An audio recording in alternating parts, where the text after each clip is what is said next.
respond to wanting to accept the domain specialist because there was no way that I was going to accept it. Because the structure that I saw that was approved by Minister Nene at the time had no domain specialist. The HR policy in SARS itself does not have the name convention of principal specialist, domain specialist. So why would I sign for such a position? On the 28th of November 2016, I wrote to Mr. Hlengane, and that was almost, I think, 8-9 months without a job. So you wake up in the morning, you come to office, you get in, and there is absolutely nothing to do when there is so much work actually to be done. And by the way, it wasn't only me. It was a whole bunch of us, probably around 40+ employees, some even at group executive level. What I'm saying to you, I'm talking about employees who are not earning anything less than 1.5 million, not doing anything. Is that not wasteful expenditure? So I wrote to him, I said, I cannot live with the fact that I'm coming to office and I'm not doing any work. Please give me work so that I can do something. I never received any response from him.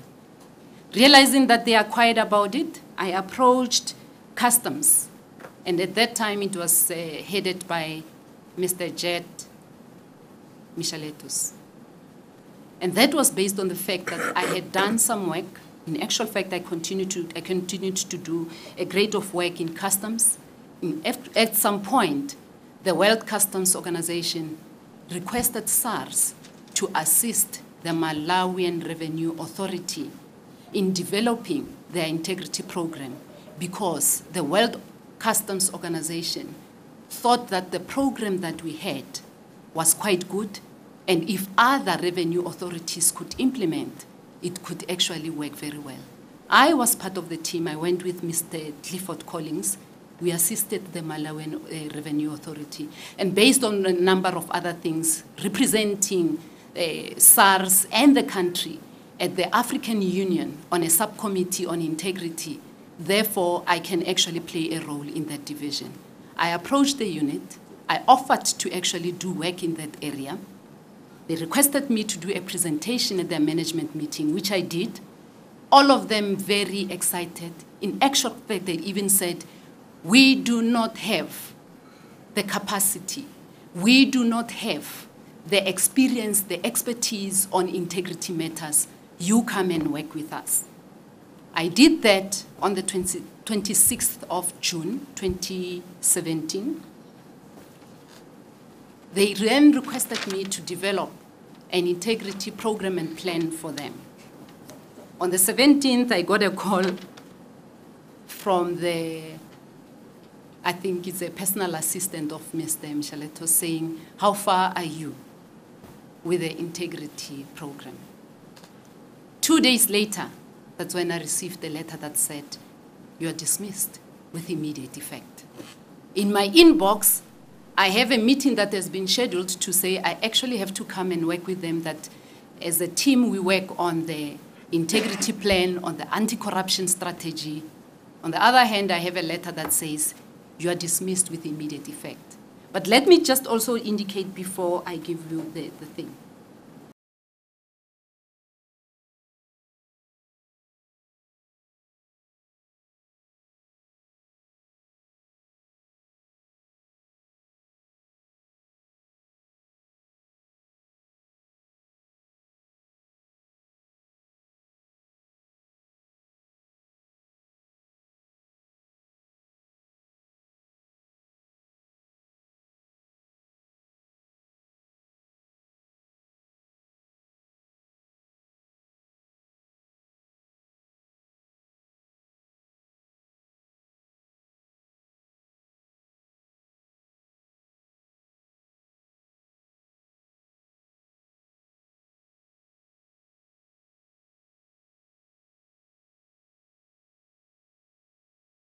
With us, you get a letter that says you are dismissed with immediate effect, and you are even told that you are not expected to be in office.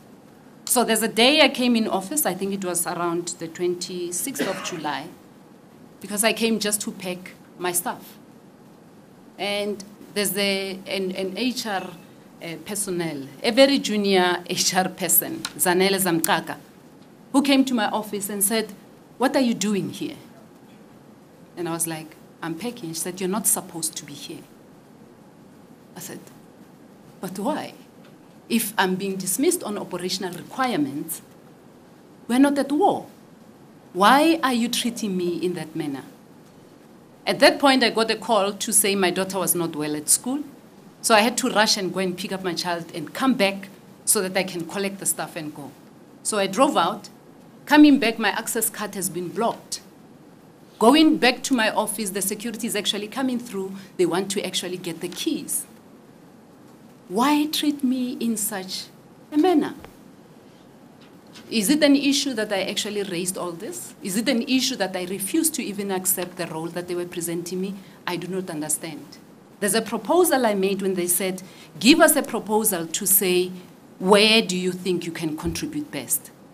I penned that down. I submitted it on the 29th of May. On the 31st of May, I received a letter signed by Mr. Kuobos Herter, which is an HR executive, saying to me, "We are giving you 24 hours to decide, failing which you'll be dismissed with immediate effect." So this whole process was just marred with that. It was all just intimidation. You either accept it, if you don't, you are actually gone. But obviously, in the process, humiliating you, making you actually feel that you are actually, why am I here? Who signed the letter dismissing you? The letter that was dismissing me was signed by Mr. Hlengani Matebula. There's the letter that was dismissing my grievance. And by the way, remember, I lodged a grievance. I was not given any hearing. I actually found it very interesting when I saw in the media that Mr. Moyane was saying he needs to be given a hearing. I was never given